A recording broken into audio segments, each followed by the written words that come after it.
আসসালামু আলাইকুম।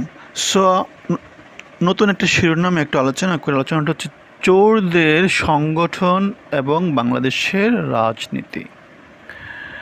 সো আমরা একটা জিনিস জানি, চোর কি করে? চোর অন্য লোকের সম্পত্তি নিজের কাছে নিয়ে নেয়, চলে বলে কৌশলে সে তার শক্তি বাড়ায় এবং সেই শক্তিটাকে ইউজ করে সে আরও বেশি শক্তি গ্যাদার করে, আরও শক্তি গ্যাদার করে এবং মোটামুটি সমাজে একটা ডমিনেটিং পজিশন নিয়ে নেয়। সো সভ্য সমাজগুলোতে যেটা হয় সেটা হচ্ছে, যেহেতু ওখানে শিক্ষার উপর বেস করে সব কিছু হয়, সো চুরিটা তেমন করে থাকে না, চুরিটা তেমন করে উপরে উঠে আসতে পারে না।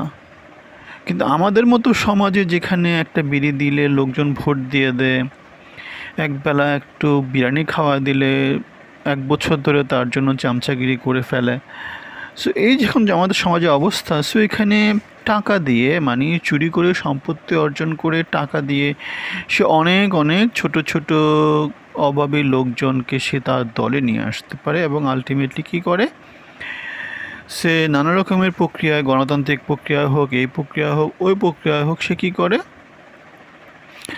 সে রাজনীতিতে এসে মোটামুটি একটা বড় একটা পজিশন নিয়ে নেয়। ঠিক আছে। সো সমাজে যখন বেশিরভাগ লোকই এই চোরতন্ত্রের মধ্য দিয়ে বড় হয়, চোরতন্ত্রকে দেখে দেখে ইন্সপায়ার হয়, তখন যেটা হয়, ভালো কোনো লোকজন সমাজে থাকে না।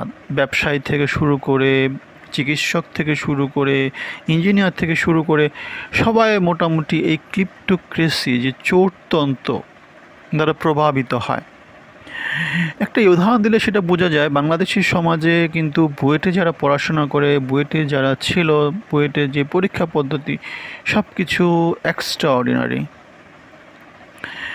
মেধা ছাড়া ওখানে অন্য কিছু তেমন করে চিন্তা করা যায় না। আমি জানি না এখনকার ট্রেন্ডটা কী, বাট এখন বুয়েটে একটা ট্রেন্ড আসছে। আগে বুয়েটের ছেলেপেলেরা বিসিএসের দিকে তাকাতোই না, এখন বুয়েটের ছেলেপেলেরাও মোটামুটি বিসিএসে পরীক্ষা দেয়।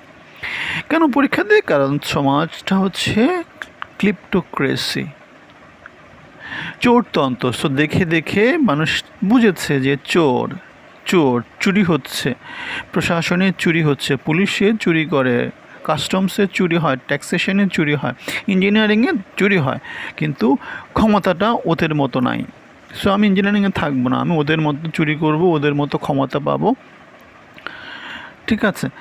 এই পরিবর্তনগুলো, এই যে সমাজের চোর থেকে চোর হওয়ার যে ইন্সপিরেশনগুলো চলে আসছে,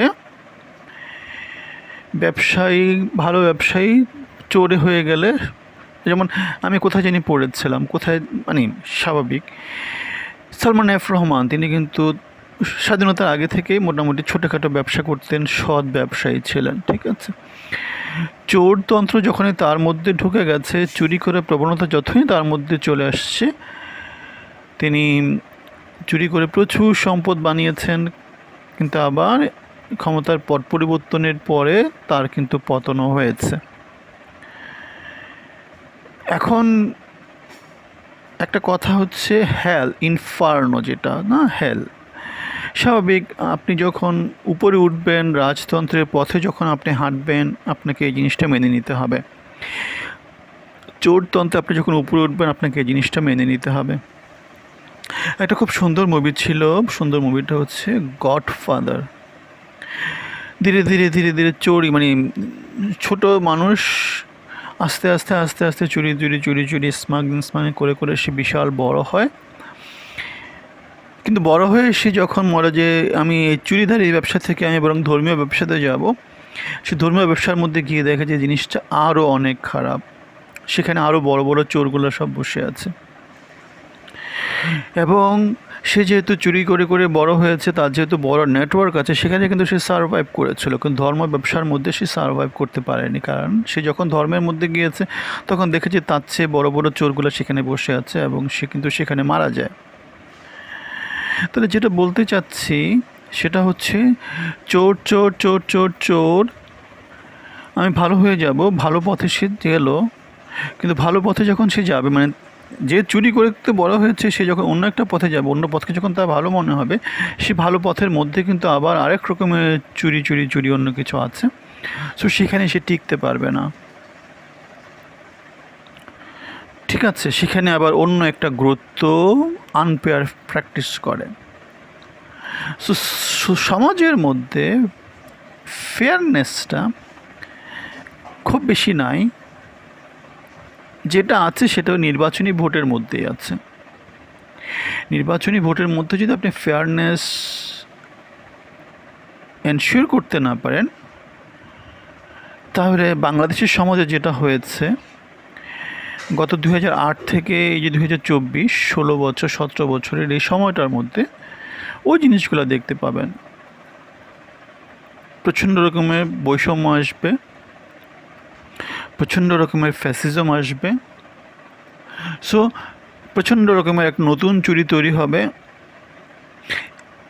ঠিক আছে? সেটা ব্যবসায়ীদের হতে পারে, সেটা রাজনীতিবিদদের হতে পারে, সেটা এনজিওদের হতে পারে, সেটা আমলাদের হতে পারে, সেটা পুলিশের হতে পারে, সেটা কাস্টমসের হতে পারে, সেটা ট্যাক্সেশনের হতে পারে। সো সময় সময়ে পিরিয়ড ওভার, মানে 1 বছর পর পর, 2 বছর পর পর, 5 বছর পর পর সব কিছু কী বলে ওভারহেল করতে হবে। ওভারহেল মানে হচ্ছে রিনিউ করা, পরিষ্কার করা, জঞ্জাল দূর করে ফেলা। সেজন্য মানে যে কোনো গণতান্ত্রিক প্রক্রিয়াতে ভোটিং ব্যবস্থাটা আছে। ভোট দিয়ে যদি একবার ভোট দিয়ে যদি আজীবনের সরকার প্রধান হয়ে যাওয়া যায়, মানুষ চেঞ্জ হয়, ঠিক আছে?